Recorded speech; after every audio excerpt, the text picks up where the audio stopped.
মায়েরা, বিশ্বকর্মার বাবার নাম হচ্ছে প্রভাস। ভালো করে শুনবেন, বিশ্বকর্মার বাবার নাম প্রভাস আর বিশ্বকর্মার মায়ের নাম যোগ সিদ্ধা। আবার ব্রহ্মবৈবর্ত পুরাণ বলছে ব্রহ্মার নাভি থেকে আবার নাকি আমাদের বিশ্বকর্মার জন্ম হয়েছে। এর নানা মুনির নানা মত হিন্দু ধর্মে। ওই জন্য রামকৃষ্ণদেব একটা কথা বলেছেন, বেশি তর্ক করো না, যত মত তত পথ। বহু মত, এক একটা কথার বহু মত। ওই জন্য আপনি একটা জানেন, আমি একটা জানি না। ইউটিউবে দেখবেন আমরা একটা কিছু বললে আরেকজন দেখবেন একটা খুঁজে বলে আমি তো এইটা জানি, এইটা নয়। তার মানে কি? এটা নয়, বিভিন্ন রকম মত বিভিন্ন জায়গায় বলে। আমাদের পৃথিবী যখন সৃষ্টি হলো, এই পৃথিবীকে সুন্দর করে সাজানোর দায়িত্ব কার দেওয়া হলো? বিশ্বকর্মাকে।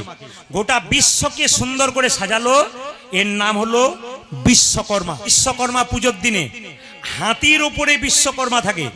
এই হাতির উপরে বিশ্বকর্মা পুজো প্রথম কোথায় হয়েছিল কারো জানা আছে? কলকাতাতে কর্ম সম্প্রদায়ের যিনি কর্তা ছিলেন আগে, তার নাম হরষিত রায়।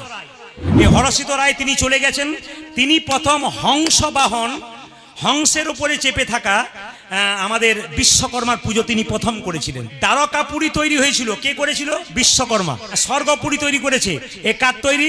বিশ্বকর্মা। রাবণের স্বর্ণলঙ্কা তৈরি হয়েছে, কার জন্য হয়েছে? বিশ্বকর্মার জন্য হয়েছে। জেনে নিন, শিবের হাতে যে ত্রিশূল, ওটা কে তৈরি করেছে? বিশ্বকর্মা। পরশুরামের হাতে যে কুঠার, ওটা কে তৈরি করেছে? বিশ্বকর্মা। বিশ্বকর্মা হচ্ছে দেবতাদের শিল্পী, আর তার ছেলে ময়দানব হলো, তার ছেলে ময়দানব হলো অসুরদের শিল্পী। ময়দানবটা তার ছেলে হলো কেন? ভক্ত প্রহ্লাদের কন্যার নাম বিরোচনা, তার সঙ্গে বিশ্বকর্মার বিয়ে হয়েছিল। এই বিশ্বকর্মা এবং বিরোচনার ঔরসে এবং গর্ভে সন্তান জন্ম নিল, তার নাম হচ্ছে ময়দানব। সবার কাছে নিবেদন রইল, বিশ্বকর্মার কটা হাত? জোরে বলবেন, কটা হাত? একটা হাতে কি কি থাকে কেউ বলতে পারবেন?